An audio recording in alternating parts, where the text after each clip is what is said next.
In my first half of my life, I was very used to working for money. Now money works for me. Turning setbacks into fuel isn't just mindset, it's business strategy. And Dariush Soudi is a powerful example of that. I was born poor. My father passed away when I was young, so my family used to tell me from age of 4 that you're the only breadwinner of the family. Hitting rock bottom didn't stop him. It fueled a comeback that led to a multi-million-dollar business built on grit and determination. Now millions go through my fingers on a daily basis. I hold back and pinch myself. As the founder of Arena Capital, he's invested into everything from parking to pets. And as the creator of the Gladiator Summit, he's helped thousands grow in business and sales. If you know in the game of money, you can always get it back. But if you lose your time, you can never get that back. In this episode, we talk about the grind of starting over and how the hardest moments teach us the best lessons. Let's get into it. Dariush, you've had a very interesting journey when it comes to money. You've made a lot of money, lost it, and then rebuilt that again. How has your relationship with money evolved? I think I always had a good relationship with money. The difference is in my first half of my life, I was very used to working for money.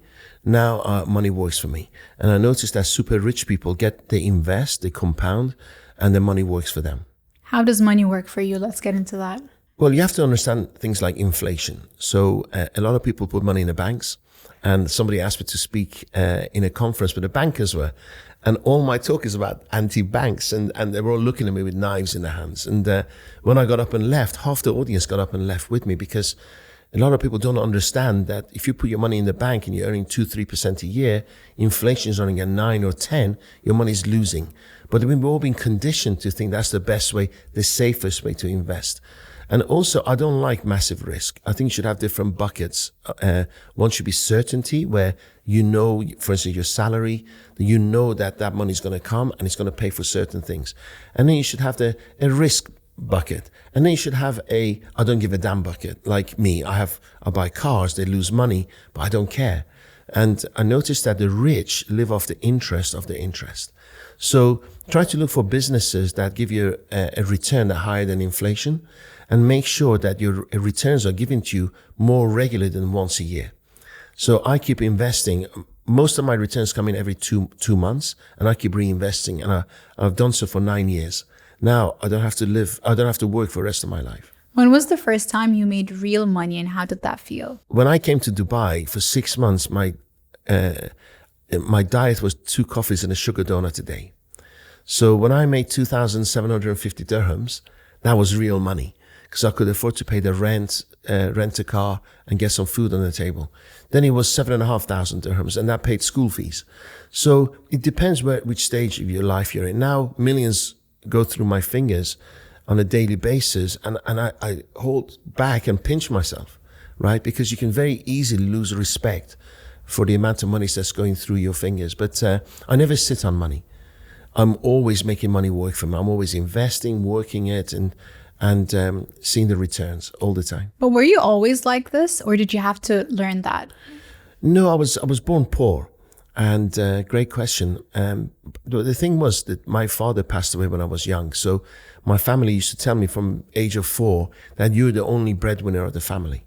So it was installed in me that I have to earn money to look after my mom and my sister and my family. And so I always thought, okay, we go on a plane and we turn right in economy, but what's that guy in first class doing? Why are there so many Ferraris in the streets? Why? So instead of being jealous, I started looking and studying what people did to earn money. And majority of them were self-employed. They were entrepreneurs. They didn't particularly go to university, okay? They went to a university of life, and they surrounded themselves with amazing peer group. So although I didn't have any, but thank God I reached out, I asked the right questions, and I attracted the money coming in. And what was harder for you, making your first, like, let's say, million initially, or rebuilding it after? The first one, I would say, was more difficult because I hadn't lost it. And I just thought it was natural. When I had my first heart attack, and I've had 2 heart attacks, and that's that wake-up call you need, and lost everything. But then it's easy to be driven and chase money when you have nothing. And you come home and 3 children haven't gone to school for 6 months. That's the driving force. The hardest part is when you're comfortable. To get up in the morning, get up early. What I noticed was, personally speaking, that I avoided my health. I gained weight. I started not liking myself. And you can't compromise those. You do have to make compromises to get rich, but balance is really important also. You said something so interesting.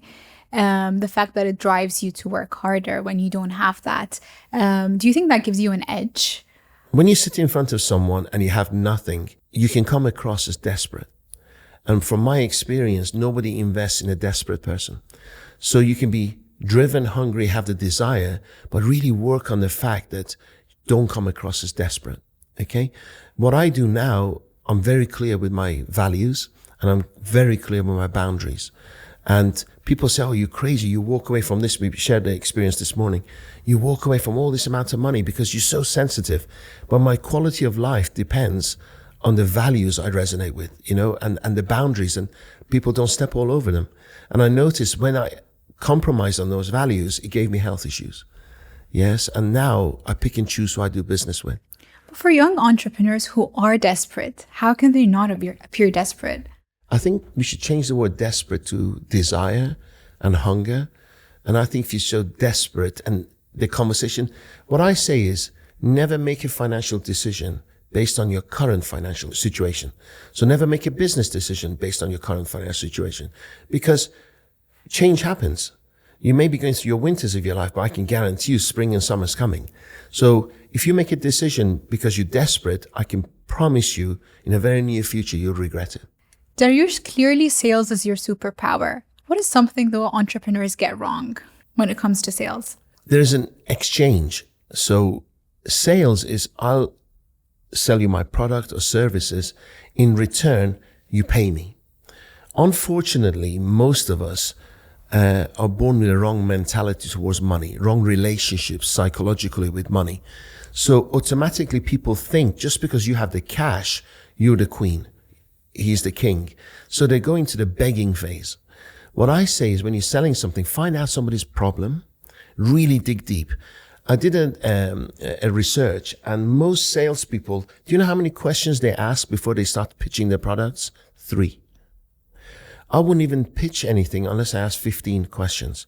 You need to know the ins and outs of it. So while somebody's talking and sharing their potential problems or the current problems, you start valuing how much that problem is costing them. And then you start realizing the solution you're giving is far more than what you're going to charge. So what I say is work on yourself, value your experience, and then don't look up to someone just because they get cash that they're the bosses. Okay? Speak to people on equal terms. That's the biggest hurdle I see with young people, because they think somebody else has got the money. I've got to kiss their backsides or, suck up to them. And it doesn't have to be that way. Yeah, but you're clearly charismatic. You have a strong presence and you're confident, and that helps you with sales.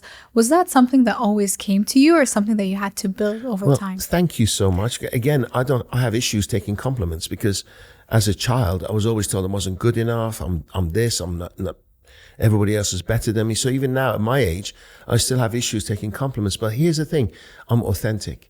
What you see now is me. So what I say is, when you look in the mirror in the morning, part of my morning routine is to have a positive conversation about yourself. Recently, I interviewed a friend of mine who's got no arms and legs. He was born with no arms and legs. And I said to him, if you had a poster in Times Square representing your message, what would it be? And he's 28. In an instant, he's the most positive human being I've ever met in my life. And he said, I have a poster of my body with no arms and legs, and above it saying, nothing missing. Wow. And it just shook me. And I said, tell me a little bit more. And he said, most people, full-bodied, arms and legs, look in the mirror, but they look for things that are missing in their lives. You said something about growing up and feeling not good enough. How did you learn how to believe in yourself? Well, I just thought, you know what? This particular family members were telling me that they're miserable. My father died when I was 4 years old, and I know how fragile life is. So do I want to live a miserable life? One chance, I've never met anybody from another universe, from the past to the future. So as far as I'm concerned, on this planet, this is the only shot we've got. Do I want to live a happy life filled with love and abundance, or misery and scarcity? So it was just a choice. And that choice is, the world challenges you, the world tests you, and you just got to persevere and have that vision that you're going to be a force for good. And it will eventually come. You talk a lot about how values shape your business decisions. Tell me more about that. When I had a heart attack, it was in England. And the reason I had a heart attack, because people broke into my house at knife point. And that evening, I packed my children's bags and I sent them to Dubai. My ex-wife lived in Dubai, and I heard it was safer, and it was definitely away from the attackers. So I laid in hospital thinking, they gave me a 30% chance of survival. And I thought, if I survive this, I want to live in a country where the sun shines. I want to work with people who actually I like working with. I like honesty. So I wrote down what I liked in my life and what I didn't like. And what were definite no's. Like loyalty is really critically important to me, right? And clear communication, speed. I don't like things that happen slowly. So I wrote all these down and so sensitive to them today that it's actually served me well, because I wake up in the morning, I know who's going to come through the door. Only people I enjoy working with, honest people, loyal people. And if they're not, I still pay them. I say, thank you. You were very aware of my values. Now you stepped on those boundaries. Thank you. Goodbye. And they thank me for it. And I say, you were honest enough from the beginning. So it doesn't turn out in bad divorces. It's always a nice separation, because right from the beginning, I was honest with people. What was the biggest check you decided to leave on the table because it did not align with your value? A developer last year approached me, and they said they want to work with me and sponsor my Gladiator summits. And he went in the millions. And I went to see this person. And in this room, it was 3 other people in his office. And when he got up, they all got up. And they were like servants. And I said, you should come to my office. He goes, do you know who I am? I'm a billionaire. I don't go to people's offices. And I just said, thank you so much. I don't want to work with you, because when you come to my office, before I even meet you, you want to work with me, because the energy in my office is so amazing. I treat my driver with so much respect, my receptionist with so much respect, and I feel they're even above me. So as soon as someone says hierarchy, I look down on you because of my money, I walked away. So I would say it was in the millions of dollars, and I walked away from it, and it felt so good. And in life, if you entertain someone for money and not values, there's an energy, and the money is energy. And what happens, these people tend to block any good energy coming to your life. So they consume you all of the time, your energy, your resources, your health, your sanity. And then once you get rid of them, suddenly out of the blue, 4 or 5 amazing prospects come into your life. So the pain has never been that long. How has that worked out for you? What was a bad investment that you made that you now regret? Yeah, the worst investment I ever made was lending people money. And I've learned how to say no. In the past, when people asked me, can I borrow some money? I would say, I don't have it. But that was a lie. Okay. And honesty is really important to my values. So I was vibrating against my honesty. So what I say now is, actually, I do have the money. Okay. But I'm not going to give it to you, because every single time I've lent somebody money, it's ended up sour. And I've lost their friendship. And I end up chasing them. Because the moment that my money comes from my pocket into yours, you feel it's yours. Right? So I'd rather not give it and keep our friendship. What the worst thing is, people don't value advice. I've never get somebody saying, can I spend time with you to learn? And I value that more than any money. Business, you take a risk. So you burn yourself, you move on. And if I actually sit down and add up all the times I've made bad investments, it's quite depressing. I made quite a large investment in Switzerland, and I did it through a trust of a broker. Later on, I found out the broker took 30% cut. If I knew that, I would never have invested. So this broker got particularly rich out of investors. That's a lot. Like, that's unheard of. It should be 2 or 5%, right?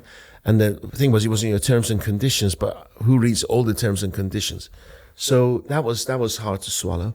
And I went to Switzerland, and during this period, I actually noticed that they're spending money frivolously on cars and travels and first class flights and stuff. And I actually highlighted to the broker, and the broker said, no. These consultancy companies are doing regular reviews, and, we're going to be fine. And they weren't fine. I went to see this chap or the board, that young board that we invested in, and they were just on some cloud cuckoo land. And I walked away and I thought, I'm never going to get that money again. And we move on. We move on. Stupid me, trust a broker. Stupid me, not look at the terms and conditions. And I'll never make that mistake again. Costly experience, but it's only money, right? End of the day, if people are listening, they don't have the money and go, oh, you just shrug it off and say it's only money. But if you know the game, if you know the game of money, you can always get it back. But if you lose your time, you can never get that back. So don't spend, what I say is really important that you learn from your lessons, but don't live in them.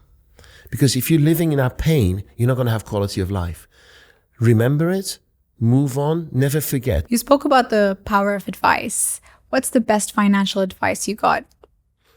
The book I read was Rich Dad Poor Dad, Robert Kiyosaki. Because again, kind of being brought up in England, it was like, you have to own your home. And I couldn't understand why owning your home was one of the worst things you could do, right? Because I didn't know where to invest. I didn't know how to make my money work for me. So I would say Robert Kiyosaki's Rich Dad Poor Dad was the best. When I understood as an entrepreneur and investing in compound growth. It's something I had to unlearn as well. I'm from the Middle East. I grew up here. And there's so much emphasis, for example, on savings and like home ownership and just in case. And then that's the worst thing you can do if your goal is generating wealth. If you know that your goal is security, that's fine. But if your goal is to generate wealth, that's probably not the best route for you. Absolutely. And also wealth brings security, right? Financial security. Most people tell you that, oh, you know what, when you're rich, you'll never gain a relationship because they have you for the wrong reasons. Rich people are bad people. Money doesn't grow on trees. So the things that people say to you, don't talk about religion, don't talk about politics, don't talk about money, okay? And why people put so much emphasis on money when money is energy?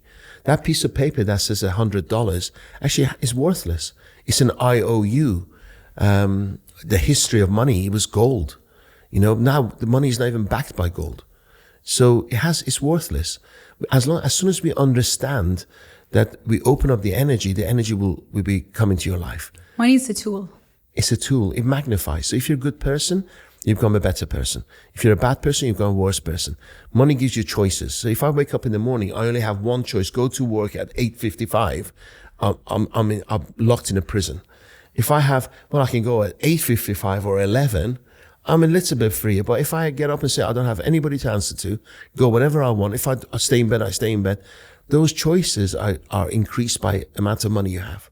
And you survived a lot. You've been through a lot. How were you able to channel that into business? Did it help give you more grit, more determination? First of all, you have this life, just got to make it count. That's it. It's non-negotiable. Two, when I see people, make instant eye contact, I see pain. It's really strange. I see pain. I see pain everywhere. And I think to myself, you know what? Life's about suffering. Buddha says life's about suffering. Life is suffering. You go through good times, bad times, but it's about suffering. If I can find out the pain that person has without them feeling vulnerable or silly or stupid, and I can help them solve that pain, and I have a good relationship with money, I should get wealthy. Now, here's the thing. Elon Musk is the richest human being on earth because he fixes big problems. He fixes internet all over the world, electricity, changing from petrol cars to electricity. So the bigger the problems you solve, the richer you get. So I had this understanding that I have this childlike enthusiasm about finding out people's problems. And if I can solve it with the best of intentions, I should rightfully get paid for it. And that served me. So I don't think about money first. I think about fixing problems, and the money comes. And I work on my self-worth. Because when I do my seminars, I said, don't let me be a judge. Look at your bank statement. And whatever that bank statement states is how much you think you're worth in the marketplace, not how much I think. The universe is telling you, you think you're worth $1 million or $300 billion. And how were you able to build this empire? Who helped you in the process? I'm very blessed. I'm very blessed that my son, the poor thing, he didn't have a childhood. I think when he does a session somewhere, he'd be like beating a cushion with my name on it or something. Because when he was 13, 14, and he hadn't gone to school for 6 months, when he went to school, he didn't have a childhood because his dad was out there selling as a business consultant. And between breaks, he was cold calling for me. Now he's 31, he's my business partner. The difference is that I'm driven by ideas and thoughts and positivity, but my son still remembers the pain. So he's driven by cautiousness, okay? So he's not so open to risk. So I'm the hunter and he's the farmer. I'm very blessed that way, that I can create something and give it to him and he'll nurture it and he'll look after it and he'll grow it. While I'm constantly hunting for new things, because that consistency and not growth is painful to me. So I think in any business, you need a hunter and a farmer. And I'm blessed to have my son working with me. How did your dynamic change after you got into business together, yours and your son? It's challenging. It's very, very challenging because sometimes when people see me, they think my son's going to be just like me. And then when they see him, they think I'm going to be just like him. And we're totally polar opposites. So people tend to phone me to complain. They say, we thought he was going to be just like you, but we're not getting anywhere. I said, what do you expect? He's the farmer, right? So a lot of people try to bypass him to come to me. And I try to discipline myself not to, because I should value him as much. Although I'm a bigger thinker and he's detailed. I can do a post and approve it, and he finds 10 things that were wrong in the post. So I have to discipline myself, and he has to understand that I'm driven by ideas and new things and risk, and he's not so open to risk. So it's that respect we have to have for each other. It's really important. And it's important for business, for the partners or whoever you're working with, to have complementary skill set. If you're starting the business with yourself, I'm not sure how far you're going to go. True. Our challenge is that he's 30 years younger than me, right? So few times I've made decisions that bypassed him and I went against what he said. Let's say 10 times I did that. 9 to 8 times it worked and 2 times it didn't. I can't live with the fact that twice I didn't listen to him. And I know he's hurting because of those 2 times, and he doesn't share it because he respects me as a father. So we constantly work in progress. And we're constantly learning. If someone has $10,000 today, what should they be doing with it? Don't put it on Bitcoin, okay, or gold. It's going to go up, but again, it's risky, right? There's certainly 1,000% some stock manipulation going on. I'm not going to mention names, but you can go to say something good about somebody who's a leader or a popular person or an influencer, can say something good about a particular coin, they go up. They can create a coin that's worthless and then dump it. So don't risk your money. If you want to invest in companies that are, for instance, into AI technology. Okay, so I would invest in Microsoft. I would invest in, I would say I love Microsoft, Amazon. They fix big problems. I'm not sure about Google so much because people aren't Googling so much anymore. But what they are doing, they're going to ChatGPT and asking questions because Google is advertised driven. I actually own one of the top 3% Google. We are one of the top 3% Google partners in the whole of MENA region. But I can tell you right now, Google needs to work on its AI. So I would learn data, programming, because data is going to be the future of everything. Information is everything. So the business you're in now, we're here now, is the future of the world. I think data is really important. We hear a lot about data and AI. Do you think it has taken over or is going to take over? I think if it takes over, there is, I believe, I met someone from Google who says there's a machine there that when you go and turn it off, it switches itself back on again. That's scary, right? So if you imagine the AI says, why do we need humans for this earth? Now they're all killing each other, they're bad news, and they could just end humanity and the world will be a far better place. I'm hoping and praying there'll be some limitations and that AI won't take over. Again, I have belief in humanity and our future generation. I think they will control it. AI is as big as or bigger than internet was 30 years ago. So right now, there's so much money to be made. There's so much wealth to be created using AI. So I would say ride this wave. Stop thinking and worrying about the future. You talk a lot about facing death. Mm-hmm. Do you feel like you have accomplished what you want out of this lifetime? I go to bed every night saying that I hope I did the right things. And if I wake up in the morning, I'll wake up in the right way. And if I wake up, it's a bonus. So when I wake up, I swear to you, I say, hey, God, I'm awake. It's a bonus, right? And I read in a book called Think and Grow Rich, Napoleon Hill said, death is just like a long sleep, right? The only thing that's certain is that the people who are living will miss you, right? So every day is a bonus. I try not to focus on death because you're attracting it, right? But it's inevitable. I used to be a security guard at a store and I was being charged hourly. And I felt like I'm just giving my life away, but that's what I needed that time. But if you are entrepreneurial and value your time at an early age, like it was your last, through compound growth and compound learning, you could be trillionaires, billionaires. Let's wrap up with a quick rapid fire. Describe your morning routine. I wake up around 4:30 a.m., have a cup of tea, go to the gym, and I go to the office before anybody else for 2 hours. By the time everybody comes in, I'm done. Love that. That's my morning routine. Describe yourself in 3 words. All heart, love, passion. Who inspires your leadership style? There's many people. There's not one single person that I think that ticks all the boxes. So, for instance, Jeff Bezos is one of them, Bill Gates in certain ways. And also we have Dalai Lama or Richard. I met Richard Branson last year and he's an incredible, inspirational person. So different people with different leadership skills. Journey or destination? What matters more? Journey. I know so many people who are super successful and they're unhappy. And not because they're just unhappy people, it's just that they didn't enjoy their journey and life is habitual.